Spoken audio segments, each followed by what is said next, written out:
وسلام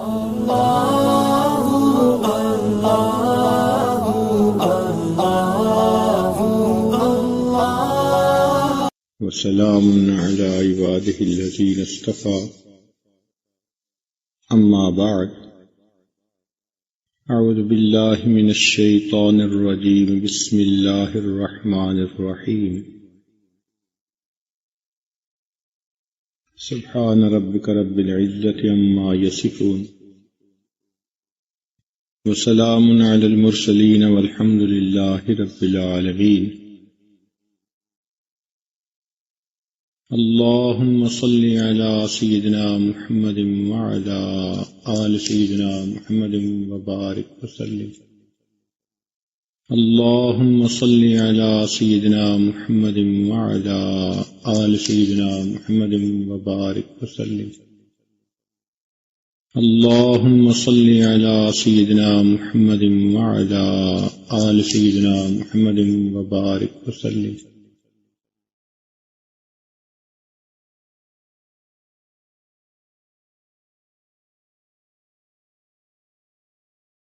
سے نکل کر بڑی مسجدوں میں جامع مسجد میں آتے ہیں اور جمعہ کی نماز ادا کرتے ہیں، اور یہود انہوں نے چھٹی کے دن کو اپنے لیے عبادت کا دن بنایا، چنانچہ یوم السبت ہفتے کا دن۔ اب یہاں پر ایک مزاج کو سمجھنے کی ضرورت ہے کہ قوم نصارہ میں جب کسی کام کو شروع کیا جائے تو اس وقت خوشی منانے کا دستور ہے۔ کائنات بننی شروع اتوار کے دن ہوئی، اتوار کا دن ان کے لیے عید کا دن، اس لیے آپ دیکھیں گے کہ ان کے ہاں برتھ ڈے منانے کا رواج بہت عام ہے، جو کہ زندگی کی ابتدا ہو رہی ہوتی ہے، جبکہ امت مسلمہ کا مزاج اور ہے۔ ہمارے ہاں کام مکمل ہونے کا دن خوشی کا دن ہوتا ہے، اس لیے ہم کسی بزرگ کے پیدائش والے دن کو خوشی کا دن نہیں اتنا کہتے جتنا ان کا دنیا سے جانے کا دن خوشی کا دن ہوتا ہے کہ کام مکمل ہو گیا۔ اسی لیے اپنے اکابر کے سیرت کے جو جلسے کیے جاتے ہیں تو جس دن ان کی شہادت ہوتی ہے، وفات ہوتی ہے، اس دن سیرت کے جلسے کرتے ہیں۔ یہ جمعہ کا دن اللہ رب العزت کے ہاں شروع سے ہی بہت فضیلت کا حامل رہا، چنانچہ حدیث پاک میں آتا ہے کہ افضل الایام جمعہ، ہفتے کے 7 دنوں میں سے جو افضل دن ہے وہ جمعہ کا دن ہے۔ فیہ خلق آدم، اللہ تعالیٰ نے آدم علیہ السلام کو جمعہ کے دن پیدا کیا، یعنی ان کے بدن کو بنایا۔ فیہ نفخ آدم، اور جمعہ کے دن ان میں روح بھی ڈالی، جسد بھی جمعہ کے دن، پھر جمعہ کے دن اس میں روح بھی ڈال دی گئی۔ پھر جب فرشتوں کا امتحان ہوا اور آدم علیہ السلام کو فرشتوں نے سجدہ کیا، وہ بھی جمعہ کا دن تھا۔ تو آدم علیہ السلام کو اللہ تعالی کی طرف سے خلافت ارضی جو ملی وہ بھی جمعہ کا دن۔ اسی لیے جب زمین پر اتارے گئے تھے آدم علیہ السلام تو وہ بھی جمعہ کا دن بنتا ہے۔ حضرت نوح علیہ السلام آدم ثانی کہلاتے ہیں، ان کی کشتی جب طوفان سے بچ کر کنارے لگی تھی، طوفان ختم ہوا تھا تو وہ بھی جمعہ کا دن تھا۔ سیدنا ابراہیم علیہ السلام جب نار نمرود میں سے نکالے گئے تھے بحفاظت بخریت، وہ بھی جمعہ کا دن تھا۔ پھر سیدنا ابراہیم علیہ السلام نے جو بیت اللہ کی بنیاد رکھی، وَإِذْ يَرْفَعُ إِبْرَاهِيمُ الْقَوَاعِدَ مِنَ الْبَيْتِ وَإِسْمَاعِيلُ، تو وہ بھی جمعہ کا دن تھا۔ حضرت ابراہیم علیہ السلام نے اپنے بیٹے اسماعیل علیہ السلام کو جو قربان کیا تو ذی الحجہ کی 10 تھی، مگر جمعہ کا دن بنتا تھا۔ حضرت یوسف علیہ السلام کو کنویں میں سے جس دن قافلے والوں نے نکالا تھا تو وہ بھی جمعہ کا دن تھا، اور مکہ مکرمہ جس دن فتح ہوا، اللہ تعالیٰ کا وعدہ پورا ہوا، ان الذی فرض علیک القرآن لرادک الی معاد، تو وہ بھی جمعہ کا دن، حتیٰ کہ غزوہ بدر جس دن پیش آیا وہ بھی جمعہ کا دن تھا۔ تو جمعہ کے دن کی اپنی ایک تاریخ ہے، اور اللہ تعالیٰ کے ہاں یہ دن بڑے شرف اور عزت کا دن ہے۔ اس کو جمعہ اس لیے کہتے ہیں کہ مسلمانوں کا اجتماع ہوتا ہے۔ عام نمازیں بے شک اپنے محلے کی مسجدوں میں پڑھیں، لیکن جمعہ کے دن فرمایا کہ تم ذرا بڑی سطح پر جامع مسجد کے اندر جا کر جمعہ کی نماز ادا کرو۔ اس لیے جمعہ کی نماز کے لیے شرائط ہیں، ہر جگہ پر جمعہ کی نماز نہیں ہو سکتی، بہت چھوٹی آبادیاں جو دور دور بنی ہوتی ہیں وہاں جمعہ کی نماز نہیں ہوتی۔ تو اجتماع کی وجہ سے اس کو جمعہ کہا جاتا ہے۔ اس میں مقتدی واعظ و نصیحت سنتے ہیں اور امام ان کو نصیحت کی باتیں سناتا ہے، اس کو خطبہ کہتے ہیں۔ سنت ہے کہ اس کو عربی زبان میں دیا جائے، مگر ہر جگہ لوگ عربی زبان سمجھتے نہیں، تو فقہاء نے یہ سوچا کہ بجائے اس کے کہ لوگ اصل مقصد کو حاصل کرنے سے محروم رہیں، تو انہوں نے کہا کہ عربی خطبہ اتباع سنت کی نیت سے وہ انسان بعد میں دے دے، اس سے پہلے کچھ دیر اپنی قوم کو نصیحت کر دے، وصیت کے رنگ میں ان کو اپنی نصیحت سنا دے، اور یہ نصیحت اللہ تعالیٰ کو بہت پسند۔ اس کا اندازہ آپ اس بات سے لگائیے کہ عام دنوں میں ہم ظہر کی نماز 4 رکعت ادا کرتے ہیں، لیکن جمعہ کے دن جمعہ کی 2 رکعت فرض ہوتی ہے۔ غور کرنے کی بات ہے کہ اللہ رب العزت کو امام کا اپنی قوم کو نصیحت کرنا، خیر کی طرف بلانا اتنا اچھا لگا کہ اللہ تعالیٰ نے فرمایا کہ اس خطبہ کو میں 2 رکعت کے قائم مقام بنا کر اپنے حق میں تخفیف کر دیتا ہوں، 2 رکعت بھی جماعت سے ادا کر لو گے عبادت پوری ہو جائے گی۔ اس لیے حدیث پاک میں آتا ہے کہ جو آدمی اہتمام کے ساتھ جمعہ کی نماز ادا کرنے آتا ہے، غسل کرے، دھلے ہوئے کپڑے پہنے، خوشبو لگائے، کنگھی کرے اور وقت سے پہلے مسجد میں آئے، تو یہ عمل اللہ تعالیٰ کو اتنا پسند کہ اللہ تعالیٰ پچھلے جمعے سے اس جمعے تک کے درمیان کیے ہوئے تمام گناہوں کو معاف فرما دیتے ہیں۔ جمعہ کے دن ایک ساعت اجابت بھی ہے۔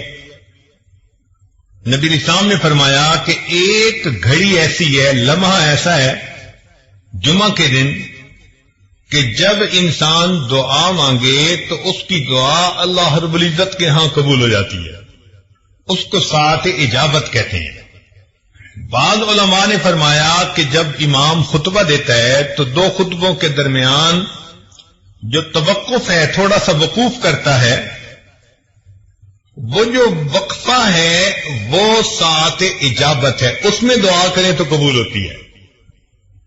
لیکن دوسرے علماء نے یہ کہا، محققین نے، کہ سیدہ فاطمہ الزہرا رضی اللہ تعالیٰ عنہا کی روایت ہے، وہ فرماتی ہیں کہ جمعہ کے دن عصر اور مغرب کے درمیان اللہ نے ساعت اجابت رکھی ہے،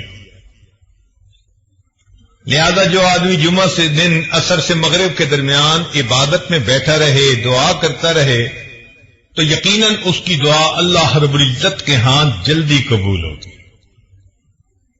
ویسے بھی جمعہ کے دن عصر کے بعد اپنی جگہ پر بیٹھے ہوئے ایک درود شریف پڑھے، اللہم صلی علی سیدنا محمد النبی الامی وعلی آلہ وسلم تسلیما، تو 80 مرتبہ پڑھنے پر اللہ تعالیٰ 80 سال کے گناہوں کو معاف فرما دیتے ہیں۔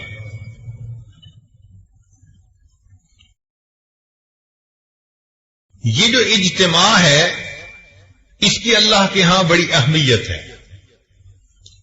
اس کی دلیل ساری دنیا میں اربوں مسلمان ہیں، لیکن اپنی اپنی جگہ سب دعا مانگتے ہیں، ان کی دعا پر قبولیت کا وعدہ نہیں ہے اللہ کی طرف سے، لیکن اگر اس میں سے چند لاکھ میدان عرفات میں حج کے موقع پر اکٹھے ہو جاتے ہیں تو اب ان کا اکٹھے ہو کر دعا مانگنا اللہ کو اتنا پسند آیا، فرمایا کہ میدان عرفات میں جو بھی دعا مانگتے ہیں اللہ تعالیٰ سب دعائیں قبول فرما لیتے ہیں۔ تو یہ مل کر مانگنا بھی اللہ کے ہاں ایک مقام رکھتا ہے۔ ایک بزرگ تھے، مجمع میں دعا مانگتے، کہتے دعا قبول ہو گئی۔ کسی نے کہا کہ حضرت آپ کو کیسے پتا؟ فرمایا بھئی اتنے لوگ اگر کسی دنیا دار کے دروازے پہ پہنچ جائیں اور اس سے ایک چونی مانگے تو وہ اتنے ہزاروں لوگوں کو چونی دے کے بھیجے گا یا خالی؟ اس نے کہا جی اتنے لوگوں کو تو خالی نہیں بھیجے گا، لحاظ کرے گا۔ فرمایا اس سخی کے لیے چونی دینا مشکل کام ہے، اللہ رب العزت کے لیے اپنے بندوں کو معاف کر دینا یہ آسان کام ہے۔ اب دیکھیے کہ اس جمعے میں خطیب نچوڑ کیا نکالتے ہیں اپنے خطبے کا، واعظ و نصیحت کی باتیں کر کے آخر پر خطیب یہ کہہ رہا ہوتا ہے کہ وَلَذِكْرُ اللَّهِ تَعَالَى أَعْلَى وَأَوْلَى وَأَجَلُّ وَأَتَمُّ وَأَهَمُّ وَأَكْبَرُ وَاللَّهُ يَعْلَمُ مَا تَصْنَعُونَ۔ یہ پوری کی پوری نصیحت کا نچوڑ ہوتا ہے۔ اس سے اللہ تعالی کی یاد کی اہمیت کا اندازہ لگا لیجیے۔ اسی لیے جو لوگ جمعہ کا اہتمام نہیں کرتے، اپنے گھروں میں بیٹھے رہتے ہیں، جب دوسری اذان ہوگی تو آئیں گے، کبھی آتے ہیں کبھی نہیں آتے، تو وہ بہت بڑی فضیلت سے محروم ہو جاتے ہیں۔ حدیث پاک میں آتا ہے کہ نبی علیہ الصلوۃ والسلام نے ارشاد فرمایا، لوگ جمعہ کی نماز چھوڑنے سے باز رہیں، ورنہ اللہ تعالی او لیختتمن اللہ علی قلوبہم ثم لیکونن من الغافلین، اگر وہ جمعہ کی نماز چھوڑیں گے اللہ تعالیٰ ان کے دلوں پر مہر لگا دیں گے۔ تو دلوں پہ مہر جباریت لگا دی جاتی ہے جو انسان جمعہ کی نماز میں غفلت کرتا ہے۔ اور ویسے بھی سوچئے، قوم یہود نے یوم الست کی ناقدری کی تھی، یوم السبت کی ناقدری کی تھی۔ ان کو کہا گیا تھا کہ اس دن تم نے مچھلیاں نہیں پکڑنی، مگر انہوں نے ہیلے بہانے سے اپنی مرضی پوری کر لی۔ تو یوم السبت کی ناقدری کرنے پر قوم یہود کی شکلیں ظاہر طور پر اللہ نے مسخ کر دی تھیں۔ علماء نے لکھا جو امت مسلمہ کا بندہ جمعہ کے دن کی ناقدری کرے گا اللہ تعالیٰ اس کے من کی باطنی شکل کو مسخ فرما دیں گے۔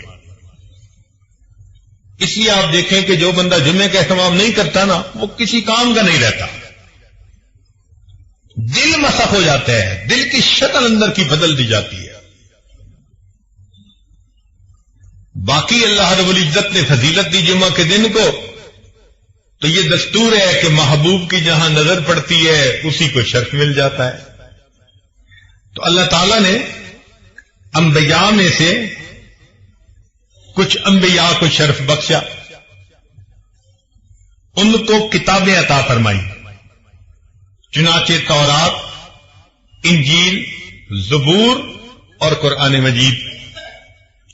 پھر اگر نبی علیہ الصلوۃ والسلام کے صحابہ میں دیکھیں تو 4 خلفاء کو اللہ تعالی نے فضیلت عطا فرمائی، جن کو ہم خلفائے راشدین کہتے ہیں۔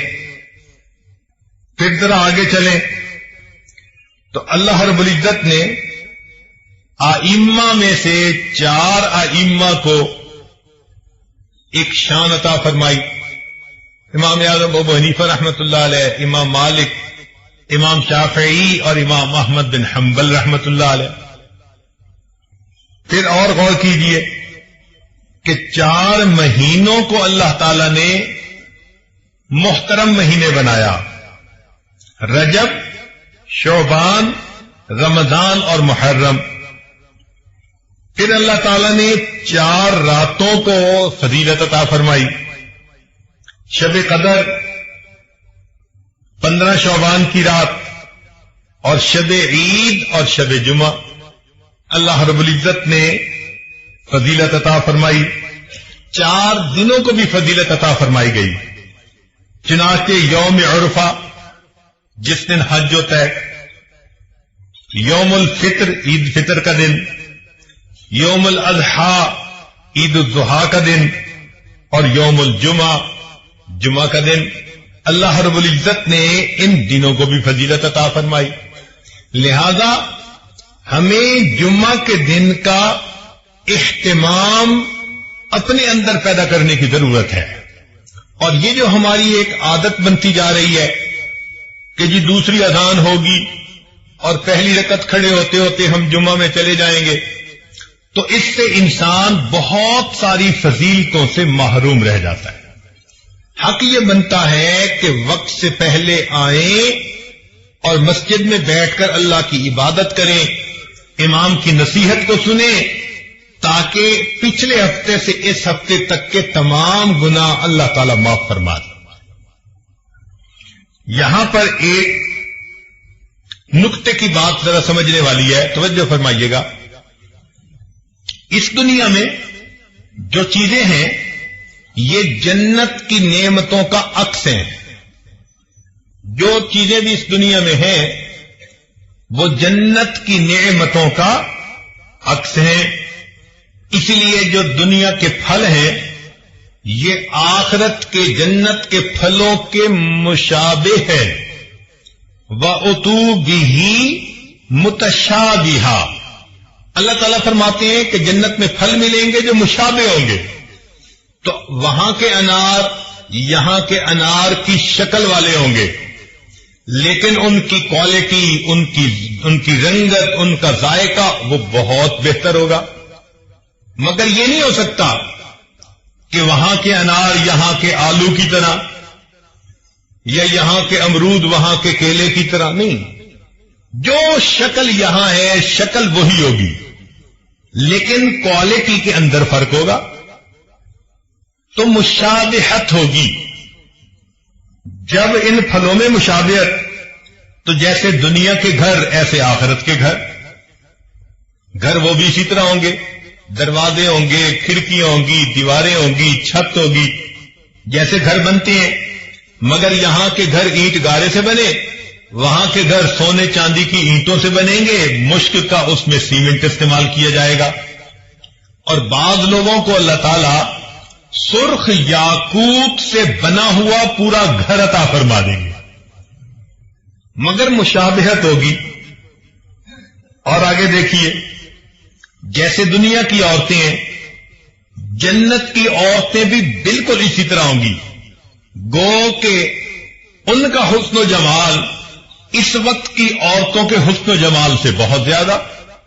حدیث پاک میں فرمایا گیا کہ اگر جنت کی حور اپنا پلو آسمان دنیا سے نیچے کر دے تو سورج کی روشنی ماند پڑ جائے، اگر کھاری پانی میں تھوک ڈال دے تو کھاری پانی میٹھا ہو جائے، مردے سے ہم کلامی کر لے تو مردہ بھی زندہ ہو جائے۔ اس کے دل میں محبت کے جذبات پیدا ہوتے ہوئے انسان اپنی آنکھوں سے خود دیکھے گا تو معلوم ہوا کہ شکل تو ایک جیسی ہوگی، مشابہت ہوگی، مگر کوالٹی کچھ اور ہوگی۔ یہ مشابہت دسترخوان میں بھی، چنانچہ دنیا میں ہم دسترخوان لگاتے ہیں تو آخرت کے دسترخوان کی ترتیب بالکل یہی۔ اللہ تعالیٰ فرماتے ہیں وَكَأْسٍ مِّن مَّعِينٍ، ہمارے ہاں بھی یہی ہوتا ہے، دسترخوان بچھاؤ، پہلے برتن لا کے رکھو اور پانی مشروب لا کے وہ رکھ دیا کرتے ہیں۔ پھر فرمایا لا يصدعون عنها ولا ينزفون وفاكهة مما يتخيرون، اور پھر ڈرائی فروٹ لا کے رکھ دیا جاتا ہے تاکہ مہمان اگر کچھ لینا چاہیں تو اس میں سے لے لیں۔ جب ڈرائی فروٹ بھی رکھ دیا گیا، پھر کھانے آتے ہیں جو اصل ڈشز ہوتی ہیں، تو فرمایا وَلَحْمِ طَيْرٍ مِّمَّا يَشْتَهُونَ، پھر بھنا ہوا گوشت آئے گا جس کے کھانے کی لوگ اشتہا رکھتے ہیں۔ تو ترتیب جو دنیا میں وہی ترتیب آخرت کی۔ تو جب یہ بات سمجھ آ گئی کہ دنیا کی نعمتیں آخرت کی نعمتوں کا عکس ہیں، جو یہاں معاملہ ہوگا ویسا ہی معاملہ آخرت میں، مگر وہاں کی کوالٹی، وہاں کی لذتیں وہ ایسی ہوں گی کہ دنیا کو اس کے ساتھ کوئی نسبت ہی نہیں ہے، مگر عکس ضرور ہے۔ تو جب یہ بات سمجھ میں آ گئی کہ دنیا کی نعمتیں آخرت کی نعمتوں کا عکس ہیں، اب حقیقت کی بات سمجھیے کہ جمعہ کو فضیلت اس لیے ملی کہ یہ آخرت کی ایک نعمت کا عکس ہے۔ وہ کون سی نعمت؟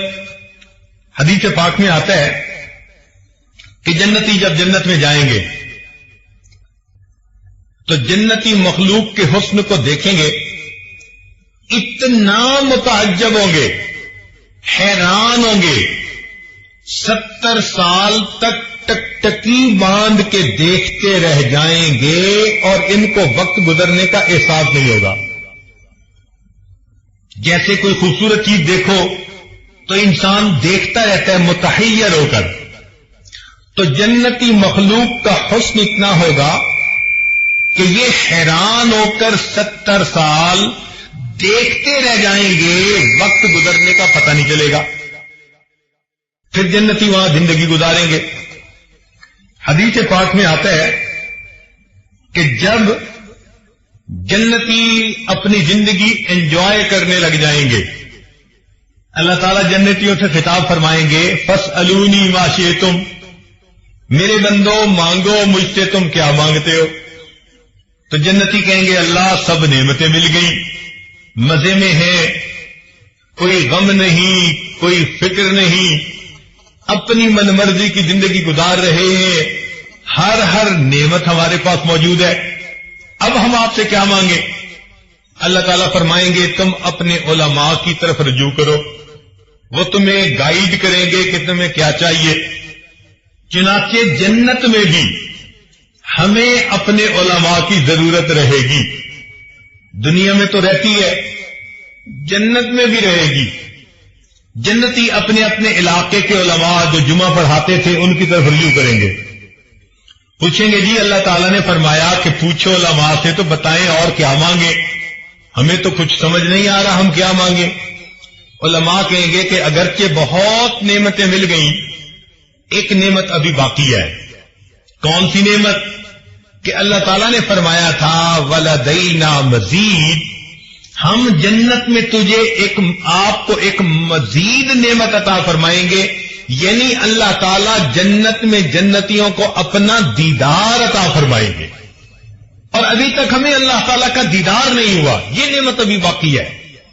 تو بس یہ سنتے ہی جنتی وجد میں آئیں گے، عشق و مستی میں، اور اللہ تعالیٰ سے جنتی فریاد کرنے لگ جائیں گے اللہ مکان ہو اور مکی کی ملاقات نہ ہو تو مزہ کیا، جنت میں تو آپ نے پہنچا دیا، اگر آپ سے ملاقات آپ کا دیدار نہ ہو تو جنت کا مزہ کیا۔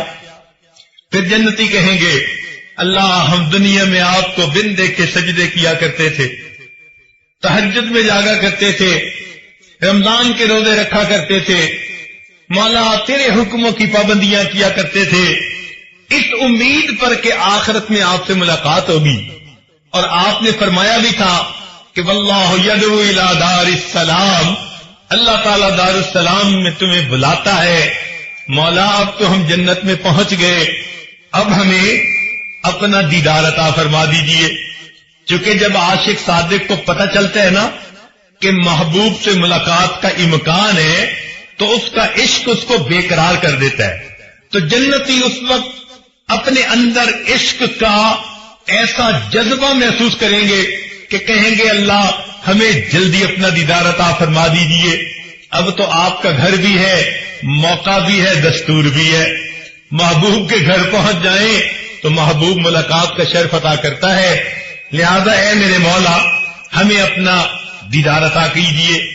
علماء نے لکھا کہ اللہ تعالیٰ اپنا دیدار کروائیں گے، فرمائیں گے جنتیوں اس کے لیے تیاری کرو۔ جیسے دنیا میں شادی ہوتی ہے تو اس سے پہلے لوگ تیاری کرتے ہیں، کپڑے سلواتے ہیں، پھر اپنے بال بنواتے ہیں، پھر نہا دھو کے کپڑے پہن کے خوشبو لگا کے تقریب میں شرکت کے لیے جاتے ہیں۔ بالکل اسی طرح جنتی بھی تیاری کریں گے۔ ان کے لیے ایک بازار ہوگا جو حسن و جمال کا بازار ہوگا۔ جنتی وہاں جائیں گے تو جیسے چاہیں گے ان کو اللہ تعالیٰ ان کے من پسند کا حسن و جمال عطا کر دے گا۔ آج دنیا میں جس کا چہرہ گول وہ لمبا نہیں ہو سکتا، جس کا لمبا وہ گول نہیں ہو سکتا، آنکھیں چھوٹی تو موٹی نہیں ہو سکتی، موٹی ہے تو بادامی نہیں بن سکتی، تو لمیٹیشن ہے۔ مگر جنت کا معاملہ اور، اس بازار میں جنتی جائیں گے جیسے چاہیں گے، میرے بال ایسے ہوں، میری آنکھیں ایسی ہوں، میرے ہونٹ ایسے ہوں، میرے رخسار ایسے ہوں، ان کے اوپر رخسار کی جو چمک ہے وہ ایسی ہو، خوبصورتی ایسی ہو، دانت ایسے ہوں، یہ سوچتے چلے جائیں گے، اللہ تعالیٰ ان کو من پسند کا حسن عطا کرتے چلے جائیں گے۔ آپ سوچئے ذرا وہ کیا جگہ ہوگی جہاں مومن کو اس کے من پسند کا حسن ملے گا۔ اللہ اکبر کبیرہ۔ آج عورتیں اپنا میک اپ کرتی ہیں کہ ہم خوبصورت نظر آئیں، لیکن جو اللہ نے ان کے نقش نین بنا دیے اس کو بدل تو سکتی نہیں۔ لیکن وہاں تو معاملہ ہی کچھ اور ہے، جو سوچیں گے اللہ تعالیٰ من پسند کا حسن و جمال عطا فرما دیں گے۔ پھر جنتی ایک جگہ پہنچیں گے، دریا کے کنارے کی جگہ ہوگی، اور وہاں پر جنتی کرسیوں کے اوپر بٹھا دیے جائیں گے، نور کی بنی ہوئی کرسیاں ہوں گی، ممبر ہوں گے، پہلے انبیاء کی صفیں، پھر ان کے صحابہ کی، پھر صدیقین، شہداء، صالحین، سب صفیں ہوں گی، تو جنتی وہاں پر بٹھا دیے جائیں گے۔ حدیث پاک میں آتا ہے کہ اللہ تعالیٰ ان کی دعوت فرمائیں گے۔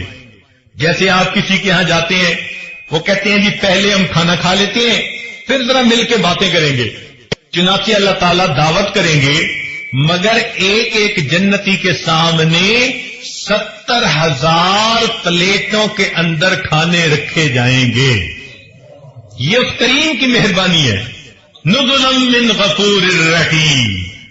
کیا وہ دسترخوان ہوگا، کیا جنتی کی شان ہوگی۔ تو لوگ کھانا کھائیں گے بھوک کی وجہ سے نہیں، لذت لینے کی خاطر کھائیں گے، پیٹ نہیں بھرے گا۔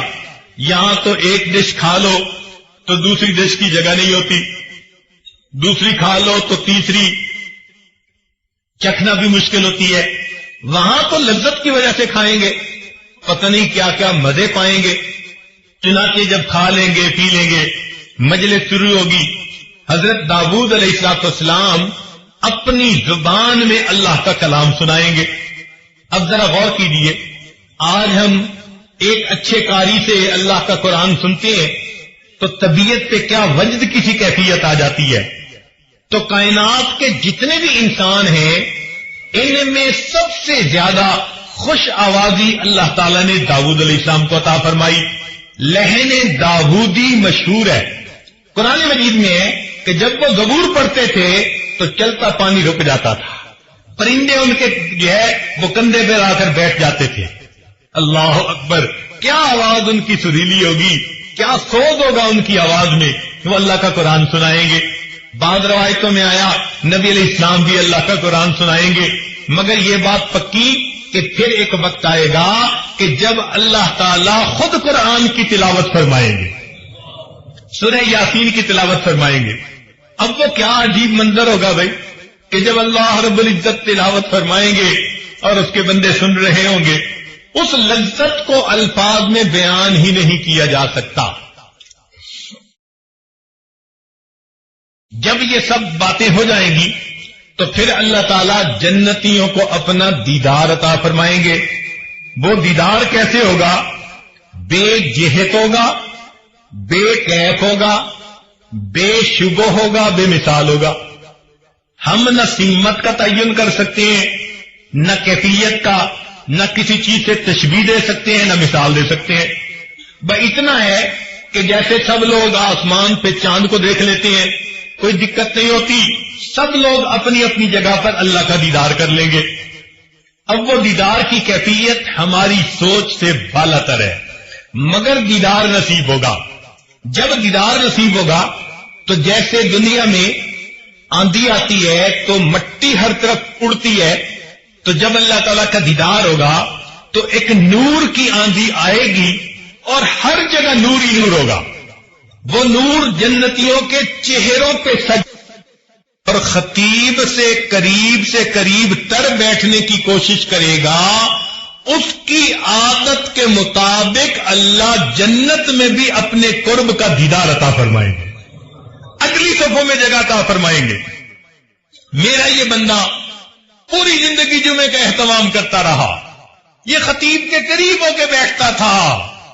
چونکہ دنیا کی یہ نعمت عکس ہے جنت کی نعمت کا، لہذا فرمائیں گے کہ دنیا میں یہ خطیب سے قریب ہو کے بیٹھتا تھا، وقت سے پہلے آتا تھا، لہذا یوم مزید جب اللہ رب العزت کا دیدار ہوگا تو اس بندے کو بھی اگلی صفوں میں اللہ تعالی جگہ عطا فرما دے. اور امام ربانی مجدد ثانی رحمت اللہ علیہ نے ایک نقطہ لکھا. وہ فرماتے ہیں کہ جس کیفیت کی نماز بندہ دنیا میں پڑھے گا، اللہ تعالی اسی طرح اس کو جنت میں اپنا دیدار عطا فرمائیں گے. وہ کیسے؟ کہ اگر نماز کے اندر اس کے دل میں دنیا کے وساوس آتے رہتے ہیں تو یہ تمام وسوسے جنت میں اللہ تعالی کا جب دیدار ہوگا اس کے اوپر نورانی پردے بن جائیں گے، تو پردوں کے اندر سے اس کو دیدار ہوگا. جو شخص اس دنیا میں ایسی نماز پڑھے گا کہ اللہ کے سوا کوئی اور دھیان نہیں ہوگا، اللہ تعالیٰ بغیر کسی پردے کے جنت میں اپنا دیدار عطا فرمائے. تو ہمیں اس بات کی تمنا کرنی چاہیے کہ ہم بھی اگلی صفوں میں آ کر بیٹھا کریں، امام خطیب کے خطبے کو توجہ سے سنا کریں، اور اس خطبے کو سنتے ہوئے مراقبہ کرنے سے پرہیز کیا کریں. اس لیے کہ نماز میں نگاہیں رکھنے کی بھی جگہ متعین کر دی گئی. قیام میں ہو تو سجدے کی جگہ، رکوع میں ہو تو دونوں انگوٹھوں کے درمیان، سجدے میں جاؤ تو جیسے ناک کے اوپر، اتحیات میں بیٹھو تو دامن کے اوپر. جیسے نماز میں نگاہ کی جمع کو مخصوص کر دیا، اسی طرح خطبے کے دوران مومن کو کہا گیا تم خطیب کی طرف متوجہ رہو، یہ سوچتے رہو اللہ آج تیرا پیغام پہنچانے والے کے چہرے کو دیکھ رہے ہیں، اس نعمت کے بدلے تو جنت میں ہمیں اپنے چہرے کا دیدار عطا فرما دینا. تو یاد کا یہ جمعہ اس دن کا عکس ہے، یوم مزید کا، لہذا اہتمام کے ساتھ جمعہ کے دن مسجد میں آیا کیجیے اور امام کی بات کو سنا کیجیے. ہم نے علماء ماوراء النہر کا اس معاملے میں ایک عجیب عمل دیکھا. شاید قزاقستان کی بات ہے، ایک مسجد میں جمعہ کا نماز پڑھانی تھی، تو ہم فجر کے بعد سفر کر کے وہاں پہنچے اور جاتے ہی سو گئے. خیال تھا کہ 2-4 گھنٹے آرام کریں اور اس کے بعد اٹھ کے 1 گھنٹہ پہلے جمعہ کی تیاری کر لیں گے. ہمارے ہاں دستور ایسا ہی ہے کہ اگر 1 بجے جمعہ ہونا ہے تو سمجھتے ہیں کہ 1 گھنٹہ پہلے وضو کریں گے اور تیاری کریں گے، اور اذان دوسری جو ہے اس سے 5 منٹ بھی پہلے پہنچ جائیں گے تو ہم وقت سے پہلے پہنچ گئے. ہمارے ہاں کی کچھ عادت ایسی بنی ہوئی ہے. چنانچہ مجھے 10 بجے دن میں اٹھنا ہوا تو خیال تھا کہ بھئی نہا لیں، غسل کر لیں. جب باہر نکلے تو دیکھا کہ مسجد لوگوں سے بھری ہوئی ہے. اندازاً ایک مسجد میں اس وقت کوئی 500 بندے موجود تھے. اتنے لوگوں کو دیکھ کر مجھے خیال ہوا شاید کسی کی وفات ہوئی یا کوئی دعا کا مسئلہ ہے کہ اتنے لوگ آج پہلے سے موجود، اور جمعے کا وقت تو 1 بجے تھا. تو میں نے وہاں کے جو مفتی صاحب تھے ان سے پوچھا خیریت تو ہے، اتنے لوگ کیسے؟ کہنے لگے جی جمعہ کے لیے آئے.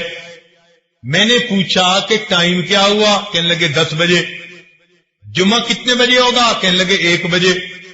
تو مجھے ذرا حیرت ہوئی، تو حیرت میں دیکھ کر انہوں نے کہا کہ ہمارے ہاں علماء نے عوام کو یہ بات اچھی طرح ذہن نشین کروائی ہے کہ جمعہ کی یہ مجلس یوم مزید کی اس مجلس کا عکس ہے. لہذا تم جیسے چاہتے ہو کہ مجھے قیامت کے دن اللہ کے قرب کا مقام ملے اور اللہ کا دیدار نصیب ہو، تو تم اللہ کا دیدار کرنے کی نیت سے جمعہ کے دن تیاری کر کے اسی جذبے سے آیا کرو. اللہ میں اپنے گھر میں تیار ہوا اور میں نکل رہا ہوں اپنے گھر سے، وقت سے پہلے جا رہا ہوں کہ تیری جو ہے جگہ پر جو ہے میں جاؤں گا مسجد میں اور آپ کے عاشقوں میں مل کر بیٹھوں گا. لہذا جس جذبے کے ساتھ آج مومن گھر سے تیار ہو کے آتا ہے، مسجد میں وقت سے پہلے بیٹھ جاتا ہے، بالکل یہ عکس ہے. اللہ تعالیٰ اسی حساب سے جنت میں اس کو بھی اپنا دیدار عطا فرمائیں گے. لہذا لوگ 10 بجے مسجد میں آ جاتے ہیں، تلاوت کرتے ہیں، صلاۃ التسبیح پڑھتے ہیں، سورہ کہف پڑھتے ہیں، استغفار اور ذکر کرتے ہیں کلمے کا، اور اپنی قضا نمازیں پڑھتے ہیں، اور 2-3 گھنٹے کی عبادت کے بعد پھر خطیب کا خطبہ سن کے جمعہ کی نماز پڑھ کے جاتے ہیں. پتہ چلتا ہے واقعی انہوں نے جمعہ کے دن کو عید کا دن سمجھا. اللہ تعالیٰ بھی ہمیں جمعے کا ایسا اہتمام کرنے کی توفیق عطا فرمائے. تو اللہ رب العزت ہمیں بھی جمعہ کے دن کا اہتمام کرنے کی توفیق عطا فرمائے کہ ہم بھی وقت سے پہلے تیار ہو کے اور نہا دھو کے اچھے کپڑے پہن کے مسجد میں آیا کریں اور یہاں آ کر عبادت کیا کریں. دیکھیے جمعہ کے دن ہم آرام کے ساتھ نمازیں اپنی قضا پڑھ سکتے ہیں.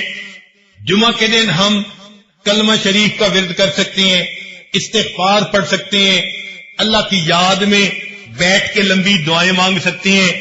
آگے پیچھے تو مصروفیت کی وجہ سے وقت نہیں ملتا، لیکن جن لوگوں کے پاس فرصت ہوتی ہے، خاص طور پر جو کاروباری لوگ ہیں، ان کو تو اللہ نے صاف فرما دیا اذا نودی للصلاة من یوم الجمعہ فاسعوا الی ذکر اللہ وذروا البیع. پتہ چلا کہ یہ نماز اتنی اللہ کے ہاں وقار والی، عزت والی ہے کہ حلال بزنس جو تھا فرمایا اذان کے بعد اب وہ بھی کرنا تمہارے لیے منع ہے، چھوڑ دو اس کو اور آ جاؤ میرے گھر کی طرف.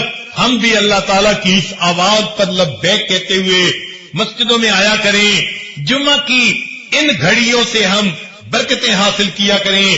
ہم ایک طرف تو جمعہ کی برکتیں حاصل نہیں کرتے اور دوسری طرف پھر شکوے کرتے پھرتے ہیں، پریشانیاں دور نہیں ہوتی، مصیبتیں ختم نہیں ہوتی. اور جی کیا کریں، پریشان ہی پریشان ہے، پتہ نہیں کوئی کیا وقت ہو گیا، کسی نے کاروبار باندھ دیا، رشتے باندھ دیے. یہ سب ہاتھوں کی اپنی کمائی ہوتی ہے. اللہ تعالیٰ نے جو موقع دیے اپنی ذات سے حاصل کرنے کے، ان موقعوں کو ضائع نہ کیجیے. جمعے کا اہتمام پیدا کر لیجیے، بلکہ جمعے کے دن کو کہ اس وقت کو غنیمت سمجھ کر اللہ کی عبادت میں کچھ وقت جو ہے وہ لگایا کیجئے. مسجد میں آ کر فقط خطیب کا خطبہ ہی نہیں سننا ہوتا، بلکہ اس میں نمازیں پڑھ کر اپنے رب کو منانا ہوتا ہے، اپنے دل کو دھونا ہوتا ہے. ہفتے میں چلو ایک مرتبہ ہی ہمیں ایسی مجلس مل جائے تو شاید ہمارے دل صاف ہو جائیں. یہ دل کی گندگیاں، یہ دل کے پیمانے جو اس وقت آج خاموش ہو چکے ہیں، دل کے نئے خانے مئے مغرب نے کر ڈالے خاموش، جو آج یہ اندر کا سواز ختم ہو چکا. ہم مسجد میں آیا کریں اور اللہ تعالیٰ سے لو لگا کر بیٹھیں، میرے مولا مہربانی فرما دیجئے گا، ہمارے حال پر رحمت کی نظر فرما دیجئے گا. ہماری اندر کی کیفیت بنے گی. اور اگر ہم جمعے کی نماز بھی نہیں پڑھیں گے، جیسے دفتروں کے بہت سارے لوگ بہانے کر لیتی ہیں، او جی ہم دفتر میں کام کرتے ہیں، ہمیں تو جمعے کی فرصت نہیں ملتی، تو یقین کیجئے جو انسان جمعے کی ناقدری کرتا ہے، اللہ تعالیٰ پھر ان کے من کی شکلوں کو اسی طرح مسخ کر دیتا ہے جیسے یوم السبت کی ناقدری کرنے سے اللہ نے یہود کی شکلوں کو مسخ کر دیا تھا. چنانچہ مشہور واقعہ ہے، امام شاہ ولی اللہ محدث دہلوی رحمت اللہ علیہ کے بیٹے شاہ عبد العزیز رحمت اللہ علیہ، وہ اپنے گھر کے قریب مسجد بنی ہوئی تھی جس کو مسجد بیت کہتے ہیں، وہیں پر اپنی نمازیں 5 جماعت کے ساتھ ادا کر لیتے تھے. لیکن جمعہ کی نماز کے لیے گھر سے چل کے دہلی کی جو شاہی مسجد ہے وہاں پر آیا کرتے تھے. لوگ ان کے ساتھ بڑی محبت کا تعلق رکھتے تھے، ان کا چہرہ اتنا منور تھا، ایک نظر دیکھنے کے لیے لوگ تڑپتے تھے. تو حضرت گھر سے چل کے جاتے، ساتھ ایک خادم ہوتا تھا، چنانچہ جمعہ کے لیے جاتے. مگر کچھ وقت کے بعد حضرت کا معمول بدل گیا. جب آپ باہر نکلتے سر کے اوپر ایک کپڑا ڈال لیا کرتے تھے بازار میں سے گزرتے ہوئے، اور اس طرح مسجد پہنچتے تھے. آپ کا خادم بھی حیران، لوگ بھی حیران. اب کئی خادم جن کو خدمت کرتے کرتے کافی وقت گزر جائے، وہ ذرا آدمی کے ساتھ بڑے کھلی بات کرنے کے عادی بن جاتے ہیں. تو ایک دن خادم نے کہا، حضرت ہفتہ پورا تو یہ لوگ انتظار میں رہتے ہیں اور آپ کی ایک جھلک دیکھنے کے لیے گھروں سے آ کر راستے میں آپ کے منتظر ہوتی ہیں، اور آپ کے استغنا کا یہ عالم کہ جب جاتے ہیں تو اپنے اوپر آپ اس طرح رومال ڈال لیتی ہیں کہ ان کو چہرہ ہی نظر نہیں آتا. یہ کیا بات ہوئی؟ جب حضرت نے یہ بات سنی تو اپنا رومال اتار کر اس کے سر کے اوپر ڈال دیا. ایسا تصرف تھا اللہ کی طرف سے، ان کے ہاتھ پہ یہ کرامت صادر ہوئی کہ وہ جو ان کا خادم تھا جب اس نے دیکھا تو اس کو بازار کے اندر انسان تو تھوڑے نظر آئے اور جانور چلتے ہوئے زیادہ نظر آئے. حیران ہو گیا، حضرت یہ کیا معاملہ؟ فرمایا اللہ تعالیٰ نے میرے دل کو اتنا صاف کر دیا ہے، یہ آئینہ بن گیا ہے اور لوگوں کے اندر کی شکلیں اس آئینے کے اندر مجھے دکھائی دیتی ہیں. اس لیے میں جو اپنے سر کے اوپر کپڑا کر لیتا ہوں، میں ان کو اپنے دیدار سے نہیں روکتا بلکہ میں اپنی نگاہوں کو بچاتا ہوں. میرے دل میں کوئی بدگمانی کسی کے بارے میں پیدا نہ ہو جائے کہ میں نے اللہ کے بندوں کو ان کی اصلی شکلوں کی حالت میں دیکھا. بالکل اسی طرح کا واقعہ حضرت امام جو ہے احمد علی لاہوری رحمت اللہ علیہ، امام التفسیر جو تھے، ان کے بارے میں آتا ہے. اپنی بات وہ خود سنایا کرتے تھے اپنے درس قرآن میں. فرماتے تھے کہ میں ایک مرتبہ بازار میں جا رہا تھا، میں نے ایک اللہ کے ولی کو دیکھا، میں نے قریب ہو کر ان کو سلام کیا. جب سلام کیا تو انہوں نے مجھ سے سوال کیا، احمد علی انسان کہاں بستے ہیں؟ جب میں نے ان کی یہ بات سنی تو میں نے ادھر ادھر دیکھا، بازار لوگوں سے بھرا ہوا تھا. میں نے کہا کہ یہ سب انسان ہی تو ہیں. انہوں نے یہ بات سن کر ایک حیرانی کی نظر ڈالی اور فرمانے لگے یہ سب کے سب انسان ہیں. فرمایا ان کی آواز میں کوئی ایسی تاثیر تھی، میرے اوپر ایسی کیفیت ہو گئی کہ میں نے جب دیکھا تو مجھے بازار کتے بلے خنزیر سے بھرا نظر آیا، کوئی شکل انسانوں والی تھی. فرماتے ہیں جب میری یہ کیفیت ختم ہوئی میں نے دیکھا کہ وہ اللہ والے جا چکے تھے. حضرت یہ واقعہ سنا کر اپنے درس قرآن میں کہا کرتے تھے کہ لوگوں رب تو سب کا ایک، یہ کہا کرتے تھے کہ لوگوں رب تو سب کا ایک، رب کا کوئی ایک، لوگوں رب تو سب کا ایک، اور رب کا کوئی قسمت والا ہوتا ہے جو واقعی اپنے آپ کو کبیرہ گناہوں سے بچاتا ہے اور اپنی من کی شکل کی حفاظت کر کے اندر سے بھی انسان والی حالت پہ زندگی گزارتا ہے، ورنہ تو آج خواہشات کی اتنی اتباع ہونے لگ گئی، شیطان کے رستے پہ اتنا چلنے لگ گئے کہ ظاہر کی شکل انسانوں والی ہے اور من کی شکل تو اللہ جانتا ہے کیا ہے۔ اللہ تعالی ہمارے من کی شکل کو بھی انسانوں والا بنا دے۔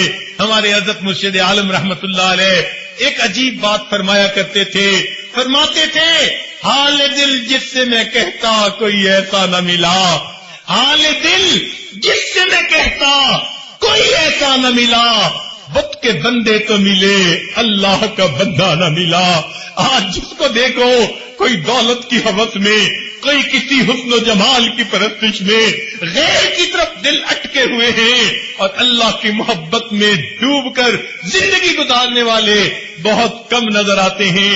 اللہ تعالی ہم پر آج کی اس محفل میں اپنا رحم فرمائے، ہماری من کی شکلوں کو بھی اللہ صحیح کر دے اور ہمیں جمعہ کی اس نماز کا اہتمام کرنے کی توفیق عطا فرما دے، اور اس نعمت کے بدلے اللہ جنت میں ہمیں اپنے دیدار والی نعمت عظمی بھی عطا فرما دے۔ وآخر دعوانا ان الحمد للہ رب العالمین۔